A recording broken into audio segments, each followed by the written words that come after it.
നിലാവിന്റെ 17ാം ദിവസത്തിലേക്ക് ഏവർക്കും ഹൃദ്യമായ സ്വാഗതം. പ്രിയ കൂട്ടുകാരെ, ഉണ്ണിയേശുവിന്റെ ജനന പിറന്നാളിനായി തീക്ഷ്ണതയോടെ ഒരുങ്ങുന്ന ഈ ദിനങ്ങളിലൂടെ നാം കടന്നു പോകുമ്പോൾ ജ്ഞാനികളുടെ സന്ദർശനം, സത്യാന്വേഷണവും ദൈവാരാധനയും ഒന്നിക്കേണ്ടുന്ന വിജ്ഞാന മേഖല എന്ന വിഷയം നമ്മുടെ ധ്യാന വിഷയമാക്കാം. 3 ചിന്തകളാണ് ഞാൻ നിങ്ങളുടെ മുൻപിൽ പങ്കുവയ്ക്കാൻ ആഗ്രഹിക്കുന്നത്. അന്വേഷണം, ആരാധന, അർപ്പണം. പൗരസ്ത്യ ദേശത്ത് നിന്ന് 3 ജ്ഞാനികൾ ജെറുസലേമിൽ എത്തണമെങ്കിൽ ഒരു അന്വേഷണം ഉണ്ടായിരുന്നു. യഥാർത്ഥമായ അന്വേഷണത്തിനാണ് സത്യദൈവത്തെ കണ്ടെത്താൻ കഴിയുന്നത്. സത്യദൈവത്തെ ഞാൻ അന്വേഷിക്കുമ്പോൾ സത്യദൈവം എന്റെ മുൻപിൽ പ്രത്യക്ഷപ്പെടും. അതൊരു താരകമായിട്ടായിരിക്കാം. അതുവരെ ഞാൻ അന്വേഷിച്ചുകൊണ്ടിരിക്കണം. അന്വേഷിക്കുമ്പോഴാണ് ആരാധന പൂർണ്ണമാകുന്നത്. സത്യദൈവത്തെയാണ് ഞാൻ അന്വേഷിക്കുന്നതെങ്കിൽ എന്റെ ആരാധന ദൈവത്തിൽ എത്തി നിൽക്കും. അങ്ങനെ ദൈവത്തിൽ എത്തി നിൽക്കുന്ന ആരാധനയിലാണ് എന്റെ ജീവിതത്തെ മുഴുവനും അവനായി എനിക്ക് സമർപ്പിക്കാനാവുന്നത്.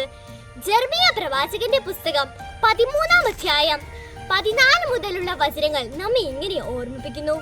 നിങ്ങൾ എന്നെ അന്വേഷിക്കും, പൂർണ്ണ ഹൃദയത്തോടെ അന്വേഷിക്കുമ്പോൾ എന്നെ കണ്ടെത്താൻ ഞാൻ ഇടയാകും എന്ന് കർത്താവ് അരുളി ചെയ്യുന്നു.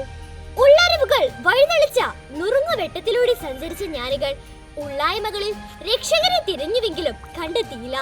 വഴിതെറ്റി അലഞ്ഞ അവർക്ക് ദൈവം നക്ഷത്ര വെളിച്ചമേകിക്കൊണ്ട് യഥാർത്ഥ രക്ഷകന്റെ അരികിലേക്ക് പാത തെളിച്ചു നൽകി. ലോകം വിലയിരുത്തുന്ന ഇല്ലായ്മകളുടെയും കുറവുകളുടെയും പുൽത്തൊഴുത്തിൽ ലോകരക്ഷകന് പിറവിയൊരുക്കിയ പിതാവായ ദൈവത്തിന്റെ വിസ്മയകരമായ കരുതലും പരിപാലനയും വൈഭവവും വെളിപ്പെടുന്നു. ലോകത്തെ മുഴുവനും ക്രിസ്തുവിലേക്ക് നയിക്കേണ്ട ഇന്നിന്റെ നക്ഷത്രങ്ങൾ നമ്മളാണ്. എങ്ങനെയാണ് തിളക്കമുള്ള നക്ഷത്രങ്ങളാകാൻ നമുക്ക് സാധിക്കുക? കൊച്ചു കൊച്ചു നന്മ പ്രവൃത്തികളിലൂടെ, സ്നേഹമുള്ള ഒരു നോട്ടത്തിലൂടെ, ഒരു സ്വാതന്ത്ര്യത്തിലൂടെ, ത്യാഗം നിറഞ്ഞ പ്രവൃത്തികളിലൂടെ നമുക്ക് തിളക്കമുള്ള നക്ഷത്രങ്ങളാകാൻ സാധിക്കും. ചില അടയാളങ്ങൾ ഉണ്ടെങ്കിൽ ലക്ഷ്യസ്ഥാനത്ത് എത്താനാകും. പൗരസ്ത്യ ദേശത്ത് നിന്ന് വന്ന ജ്ഞാനികൾക്ക് അടയാളമായത് നക്ഷത്രങ്ങളാണ്. തീവ്രമായ ആഗ്രഹവും നിരന്തരവും നിലയ്ക്കാത്തതുമായ പരിശ്രമവും ആവേശവും സ്വന്തമാക്കിയാലേ ലക്ഷ്യസ്ഥാനത്ത് എത്താനാവൂ.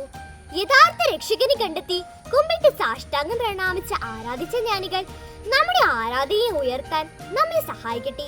നമ്മുടെ ആരാധനാക്രമങ്ങൾ അങ്ങേയറ്റം സജീവമാകട്ടെ. നമ്മുടെ പ്രാർത്ഥനകൾ ദൈവത്തെ അങ്ങേയറ്റം സ്നേഹിക്കുകയും ആരാധിക്കുകയും ചെയ്യുന്നതിന് സുന്ദരമായ പ്രതീകങ്ങളാകട്ടെ. ഏവർക്കും ക്രിസ്തുമസിന്റെ മംഗളങ്ങൾ ഏറെ സ്നേഹപൂർവ്വം നേരുന്നു.